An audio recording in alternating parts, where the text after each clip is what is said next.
Hi, everybody. No sound effects today, so I'm not actually walking over our sounders. We have a couple of technical issues today. A short staff a bit. I'm Charlie Turner, publisher, one of the publishers of On Pit Road Magazine and OnPitRoad.com. And I'm joined by my buddy and NASCAR fantasy racing guru Dan Beavers with me today. Hey, Dan, how you doing? I'm doing great. It's a bad hair day, but otherwise okay. It's a good hat day. Bad hair day, good hat day. That's all right. Steve Ronkwitz is AWOL. I don't know where Steve is right now, but we may be having a connection problem. Sometimes Google's a little bit tough with this Hangout technology. It's still kind of in its infancy and has a little bit of bugginess to it. I don't believe Beth Ann's going to join us today because she was working late on her real job. So it's going to be Dan and I. We're going to talk a little bit about the Brickyard 400. Presented by Golden Corral. How's that? I saw a shorter name for this thing this week. Yeah, that wasn't the name though. That's what ESPN has it listed as. So I'm going with that because it's easier to say. So anyway, the Brickyard 400 brought to you by Golden Corral, won by Jeff Gordon. Dan, I think you might have made that call, didn't you? Did you call Gordon last week? No, I had Larson. Although I think I said good things about Gordon, I didn't go so far as making him my pick to win, but at least I got a top 10 from my pick. Yeah, I had Matt Kenseth, and he had a decent finish, decent run. Nobody in our group at least picked Casey Kane, and Casey Kane led 70 laps of that grueling 400-mile race at the big track, and looked to me 3/4 of the way through that race like he was going to be the guy to run away with the thing. And when there was finally a caution and he had a restart and he was restarting against Jeff Gordon, I'm thinking Casey couldn't have it any better. He's starting against the one guy in the field that can't ever restart, and Gordon stomped him. He has one good restart all year. He picked the right time to do it. Yes, he did. Yeah, it was an interesting race, though. I mean, they get spread out a lot at that track, so and there's not a lot of passing, but on restarts and things like that, when they're coming out of the pits, they do go 3-4 wide on that track, and that track really isn't all that wide to me. It's pretty impressive seeing those long down the straight shots with the camera angle, and I enjoyed the race. And they got lucky, didn't have any rain. The rain kind of all went around them this weekend, and got it in. Yeah, and it's amazing that they managed to funnel down into single file, double file through those corners after spreading out like that. You're kind of used to seeing it at Pocono, and they've got the same thing. They'll go 4 wide, and they have to get it down to 1 lane before they get to turn 1. But you're not used to seeing that at Indy, them being able to squeeze into that. And partly because of the radius of the corners is so different. It's a 90-degree turn right there, and a fairly sharp 90-degree turn. You don't see as much there at Indy as you do at Pocono with that slightly different radius turn, whatever it is, at turn 1. So that was impressive there too.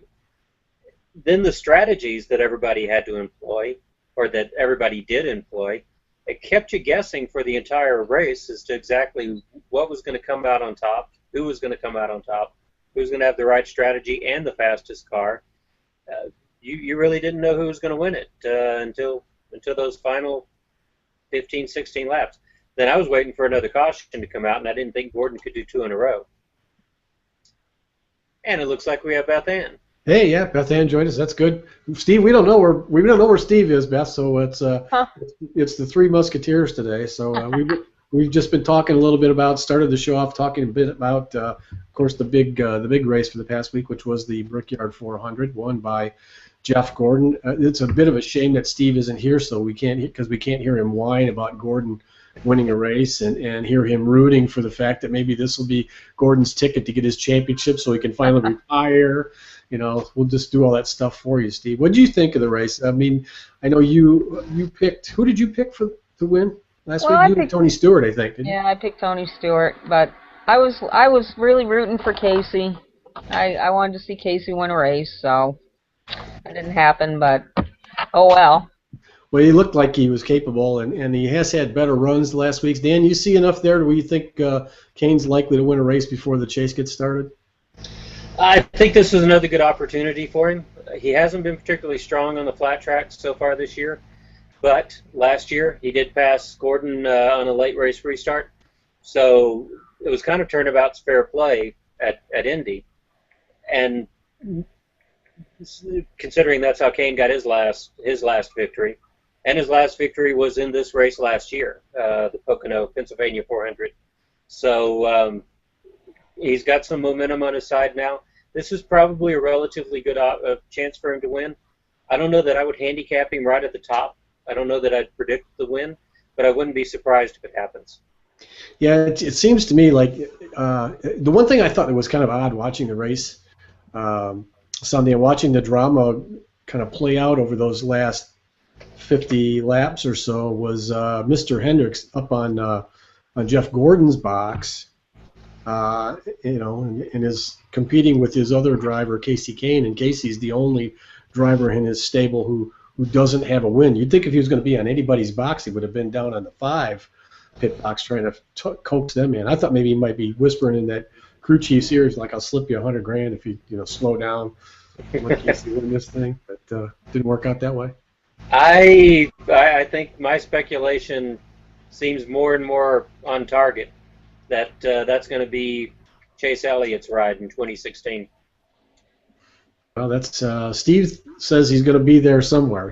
He's rooting for the 24, but I think you might be right. I think that 5 car, and then I would think Casey Kane would still be a pretty hot driver for somebody looking for a seat, maybe over maybe in Roush. He hasn't driven Fords yet, I don't believe. That's about the only thing he hasn't driven, I think.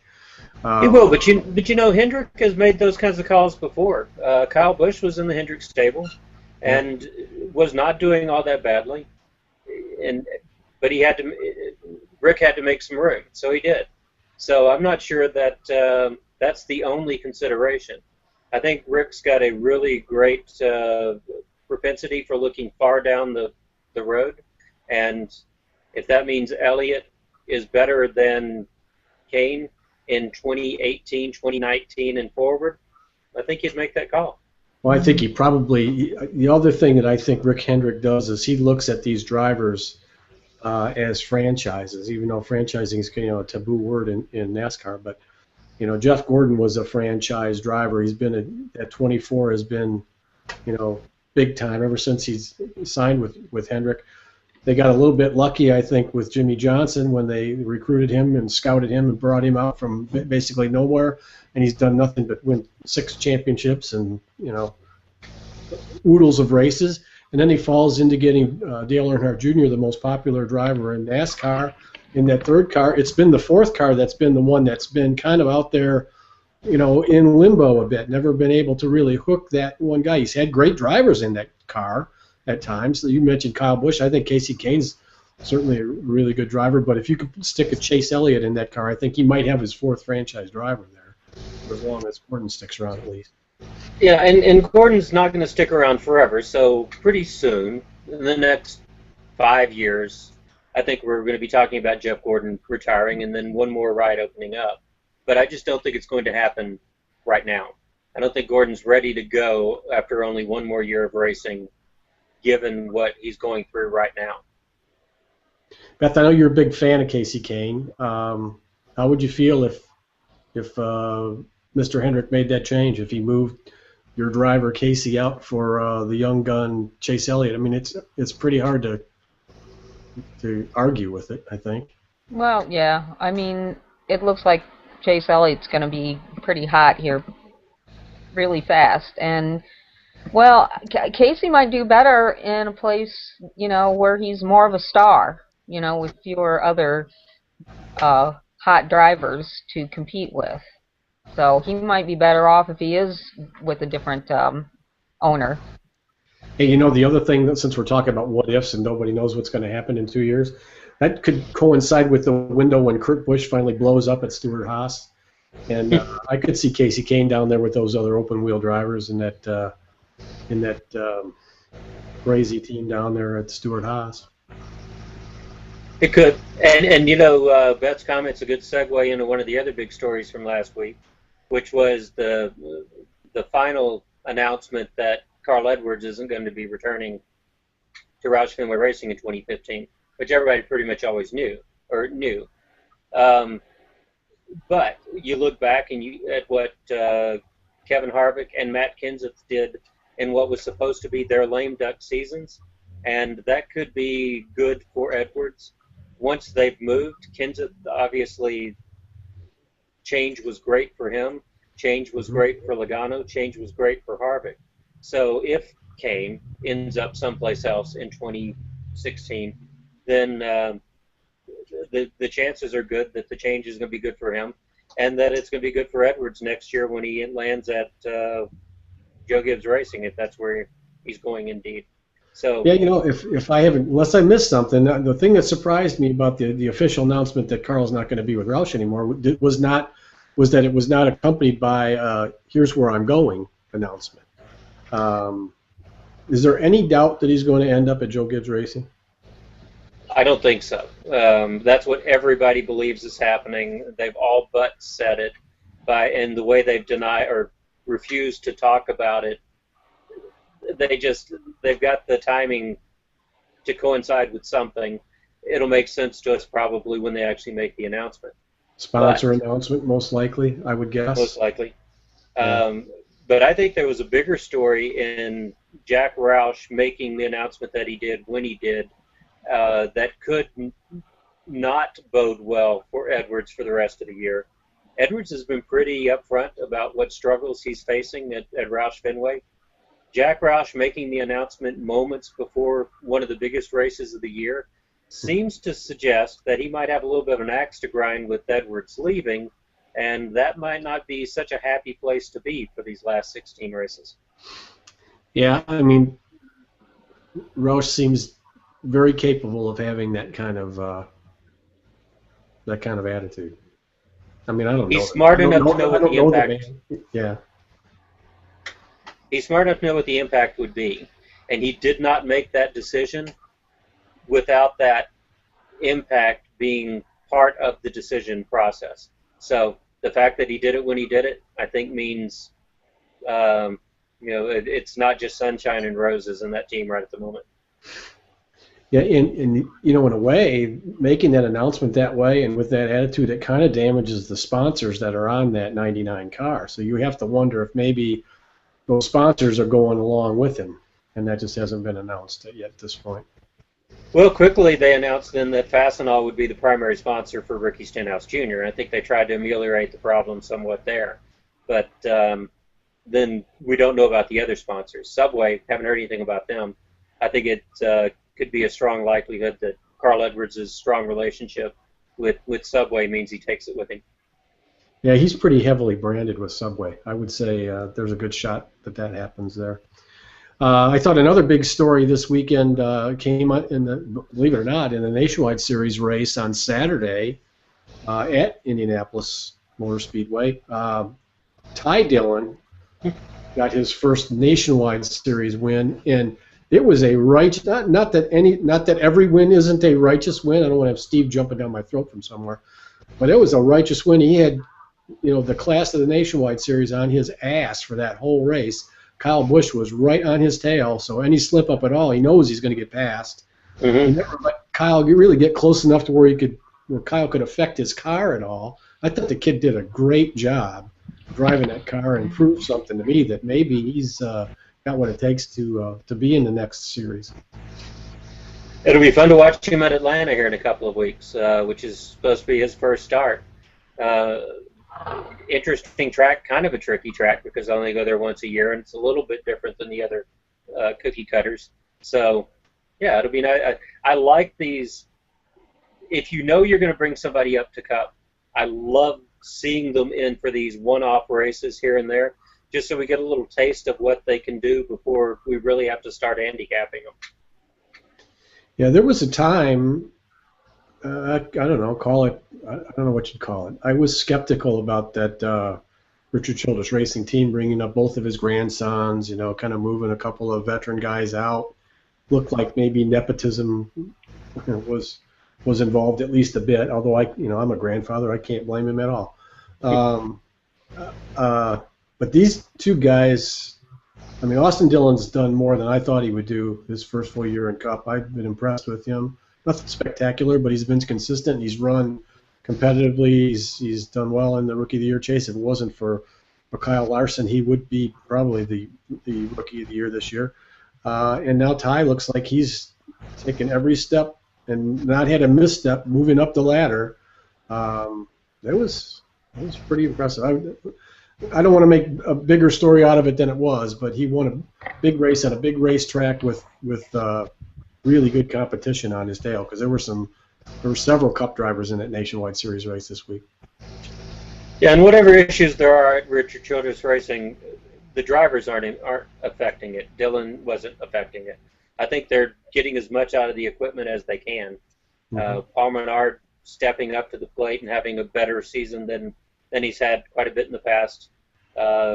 Newman finally getting some chemistry. But I think they're always going to be that 6th to 16th place team when they're great, rather than a winning team when they're great. Maybe that'll change when these kids get to a little more experience under their belt. But to me, they're the kind of team that RCR team is the kind of team that needs a superstar driver. You know, there are half a dozen, maybe a handful of drivers. When I say handful, I mean 4 or 5 drivers that I think are just that much, a little bit better than everybody else, and can carry a team. Jimmy Johnson being one. I think Jeff Gordon probably is still one of those guys. I think Kyle Busch might be one of those guys. Looks like Keselowski's one of those guys. I think a driver like that can raise a whole team. I think Keselowski did that at Penske. I think maybe one of these Dylan kids will be that guy. Maybe there's some championship DNA in there somewhere. I don't know. Yeah. All right, the other big race last week. This was a big week. I'm surprised we're talking about the Nationwide Series race before we talked about the truck race. We had the Mud Summer Classic. I don't remember who was that presented by. You had that last week. I don't know. 1-800 Car Clash or something like that. No, I thought it was Beaver's Liver Aid pills or something like that. I don't know. So won by Darrell Wallace Jr. Popular win. It was an interesting format. I watched the race. I think I probably enjoy the qualifying races more than I enjoy the feature in that race, because the feature kind of gets to be, I don't know, almost too long. But what'd you think? Kyle Larson certainly made the feature interesting. Yeah, that's true. That helps. He hit the wall a good 50, 60 times. And, yeah. He's so playing racquetball with that truck. One of the most interesting things I saw this week, I saw someone tweet out, someone who's on the fan council, the thing that NASCAR put in some years back, and a lot of questions asked the fan council this week was, would you be interested in seeing dirt track racing in the other series? So Tony Stewart's talking about what it would cost to put a roof over the top of Eldora. NASCAR's asking if the fans would be supportive of a dirt track race in Nationwide, maybe Cup. I think we could see a Nationwide race. I think hell will freeze over before we see a Cup race on dirt. But Nationwide race at Eldora, that could rock. How about a cup race on the dirt at Bristol? 120,000 people are sitting around that thing, and they have dirted that track many times, a couple times a year. Yeah, and that would be pretty interesting. I think you'd probably have to give Bristol a third date. Speaking of third date, what's going on, Rockowitz? Oh, it's a rough life I lead, I'll tell you. Cannot imagine. We've been doing all your Jeff Gordon wine for you since you weren't here. Oh, I think it's the greatest thing since sliced bread. See, win again. I think you're probably going to go on for the most victories in one season ever. This is awesome. And you know what? If we can get his kids to kiss some bricks or kiss some... Is there a donkey around anywhere that they can kiss? Leo wasn't having any of that kiss on the bricks, though, was he? Yeah, Leo has more class than the rest of them, apparently. Yeah, he wasn't having none of that. You want me to kiss what? Give me a break. Give me a break. So... Thank you for all the text concerns from Beth Ann, Charlie, everyone. I appreciate that. Sorry I'm late You're not only late, you're gone. Oh. I didn't do that. Did you do that, Charlie? Wasn't me. I didn't do that. I promise. I better re-invite him though, or he might not be able to get back in here. Let me try this. Well, we've got him long enough to express his opinion about Gordon, at least. Well, confirm his opinion. I already knew what his opinion was. If anybody else, there he is. Okay, There we go. I'm doing my Beth Ann impression today, I guess. She's been in and hooked up, and no problems at all today. It's all you today. Yeah, well, somebody's got to be the laggard here. I guess it'll be me today. Well, all right, let me, since we've already got your take now on the Brickyard 400 and Jeff Gordon's, was it his 85th win, or how many has he won now? 90, wasn't it? Was it 90? 90, Yeah. 90 wins. That's pretty impressive. We were just winding up our discussion about the Mud Summer Classic, but Dan brought up the fact that the NASCAR Fan Council put a question out there, or somebody did too. Was it NASCAR put the question out to them, Dan? NASCAR put the question to them, yeah. You know, how would you feel about a dirt race in the other series? So we were speculating about, you know, maybe put a dirt nationwide race down there at Eldora, but I threw out, why not fill that Bristol track up with dirt? They do it for modifieds all the time. Fill that up with dirt and put the Cup cars in there with 120,000 people in the seats. You'd fill that thing up for that race, I guarantee you, and do a dirt race under the lights at Bristol. I put my vote in right now. Well, your vote cars. counts for about as much as your vote counts for, because yesterday NASCAR came out and said there was no way in God's green earth that they would ever run a dirt race with a nationwide car and or a Cup car. Yeah. So Thanks for raining on my parade, Steve. Could have done this on next week's show. that's what happens at the Mud Summer Classic. You get your parade rained on. I guess so. Okay. So we'll sorry just about that. We'll just have to live with the trucks on dirt, which I enjoyed. You know, I don't know if I know need to see that 6 times a year, but I like it once. once a year, I think really works out well, and I don't know what exactly you guys said, and again, I apologize for being late, but this race, I think this year was a heck of a lot better than last year's actual race, and I think the race last year wasn't as good as the hype. This year, the race was better than the hype. Yep. But I think that speaks to how NASCAR listens to the fans. Asking them one day how they feel about it, I'm sure I know what the fans' response was about how supportive they would have been for dirt track racing, and then coming out the next day and saying, okay, no. Yeah. So they listen. They just don't want to do anything about what they hear. So I'm sure the RTA will take. That's take the this fan to council. Yeah, the fan council needs to petition the RTA to become the fan council for the RTA, and then they can see. This is the way we get this done. Yep. We can start our own fan council for the RTA. I think you should be ahead of that. There you go. I'm whatever. I got nothing else to do. You got to figure out a way to get your six figures somehow. I'll take well, Anyway, and then in a couple of years, it'll be Jeremy Mayfield, Rob Kaufman, and Charlie Turner sitting in a bar going, could have been somebody. yeah. Where's the ARCA race this weekend? I think you missed one guy. Is Dennis Michelson is probably the fourth guy in that group. Yeah. Carl Long. I think you could put Carl Long in there too. If we don't watch it, all of us might be. That is quite true. Well, we haven't had time, Steve. I was wondering how I was going to do the shell read this week because I don't have a copy. Me too. I got it somewhere.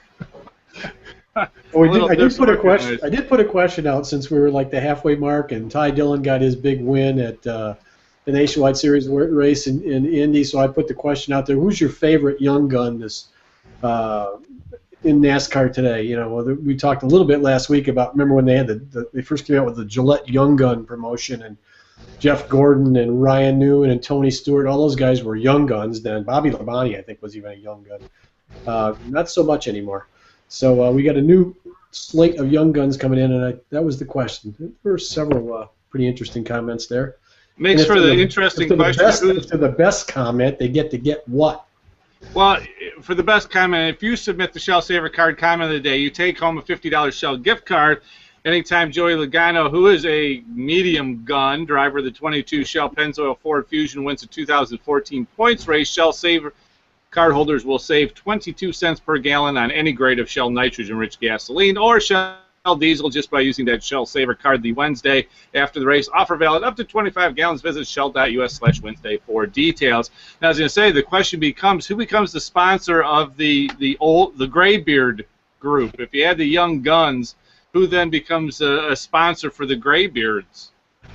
I think it would be the Cialis Dueling Bathtub Group. Or Jeff Gordon's sponsor, AARP jumps There you over. go. Yeah, AARP, that would work, yeah. That could be, or Depends, I suppose. Oh, They could hop on in there. That's a whole nother one. I guess that would depend on their marketing strategy. I guess. Okay, so we've stretched this thing out a long way today without having Steve to help us. Keep in line. So we really probably should talk a little bit about Pocono and the fantasy implications of another flat track for the fantasy players. What do you think, Dan? You're going to this one should be easy for you to pick. You don't even have to get out of bed and make the picks on this one, do you? It gets to be a little bit easier for a couple of reasons. Pocono's first race was only 6 race weeks ago, and this is the tail end of 3 flat track races. Last week I said pay attention to who ran strong at New Hampshire, not necessarily who finished well, and that worked out. Jeff Gordon was one of the classes of the field at New Hampshire, and he won. Brad Keselowski had a decent run until he got run into in the pits again by another Busch brother. The only other flat track that he struggled on was Martinsville, where he ran into Kurt Busch. Or vice versa. Don't remember how that played out. So I think that worked. We've got flat track momentum, and this week that flat track momentum is going to carry on into Pocono. There are a couple of drivers who've been almost perfect on flat track, so they're going to make it to the top of the grid. Dale Earnhardt was disappointed with the 10th place finish at New Hampshire 2 weeks ago. He was probably pretty ecstatic with his 9th place finish at Indy, considering how much time he spent at the front of the head of the pack. But that ended up being, he still has a perfect streak of top 10s on flat tracks, plus 3 from last year and almost a sweep of the top 15 on flat tracks last year. So in Group A, if Jeff Gordon's starting to get exhausted, if Jimmy Johnson's starting to get exhausted, I think you move Dale Earnhardt Jr. into the top slot at Yahoo's Group A, and that becomes one of your top drivers. After that, I think you got to look pretty close at Kurt Busch. There aren't a whole lot of opportunities to start him, but this is one of the tracks where he's been good consistently.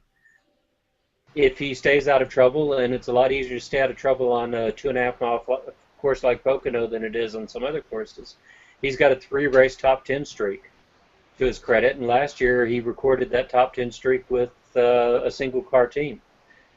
He missed one of the 2 races in 2012 because of his confrontation with our buddy Bob Pockris, but before that in 2011 he swept the top 5. So this is one of his better tracks, and if you want to roll the dice and get a good differentiator, he could be that guy for you. But he has an annoying tendency of anytime you put him on your roster, he's slapping the wall doing something that knocks him down. Depends on where you are in the point standings with your personal team as to whether or not you'd want to start him. But right now, those are the 2 drivers on my Yahoo Group A team, Earnhardt and Busch. I think Gordon's got a good shot at getting back to a second victory, but I'm running short of allocations on him personally, so he wouldn't make the top of my list there. Group B, we're back to that cast of characters, except now I think we've got the addition of Denny Hamlin finally again.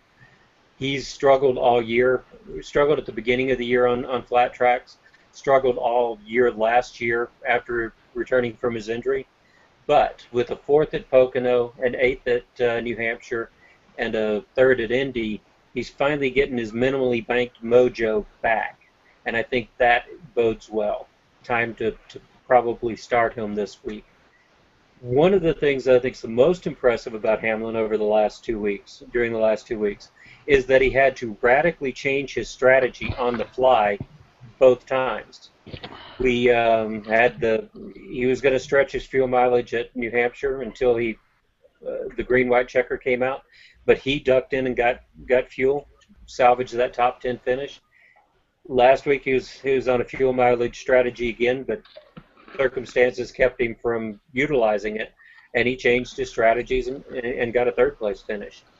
So I think that speaks well to his ability to think on the fly, or his crew's ability to think on the fly, and we could be looking at another top 5 this week for Hamlin. Keselowski's going to be strong again. Ryan Newman, I think, is probably the other driver if you don't want to exhaust a Keselowski start this week. Newman hasn't been perfect. He's only got 1 top 5 in 6 flat track races this year, but all but one of his other starts has been 11th or better. So he's good for a finish somewhere around 10th, and that's good enough to get him the start in Group B.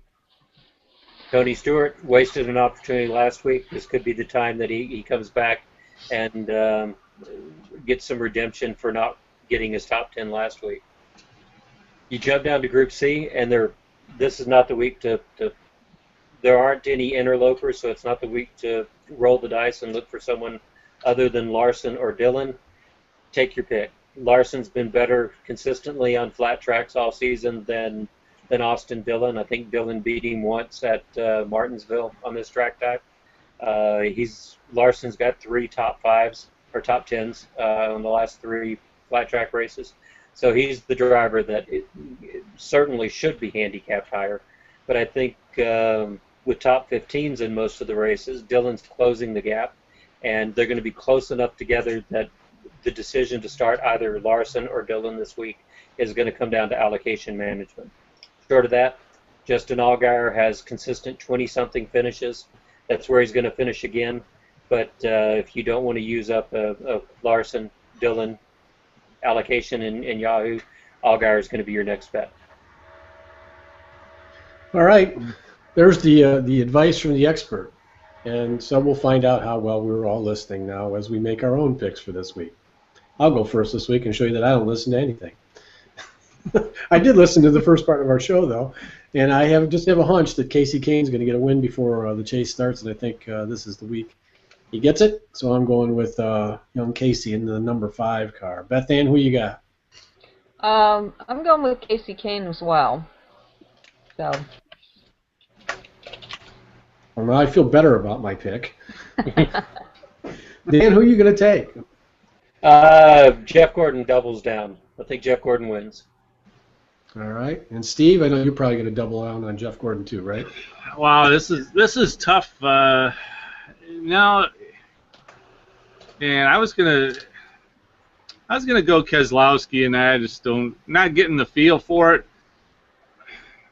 I would say with all the rumors that I've been hearing that Marcus Ambrose is going to go back to Australia next year, I think he's going to get the win before the road course. So I'm going to say Marcus Ambrose is going to pull an upset victory.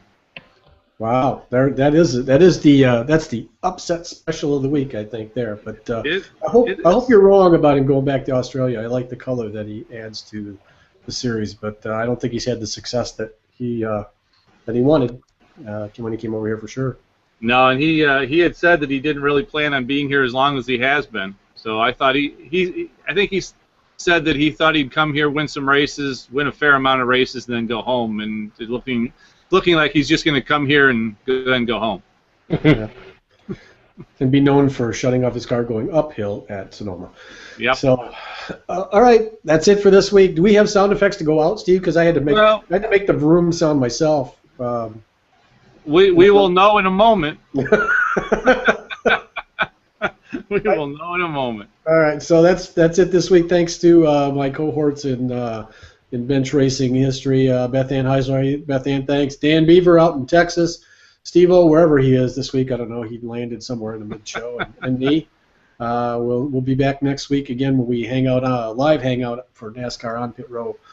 Thanks. Enjoy the race this week at Pocono. You've just been on Pit Row, and now you're up to speed with the best information about the world of NASCAR. Come back next week and join the pit crew, Steve and Charlie, and go on Pit Row. On Pit Row is a presentation of Bench Racing Productions. Hey folks, this is Jeff Hammer from NASCAR on Fox, and you are listening to On Pit Row.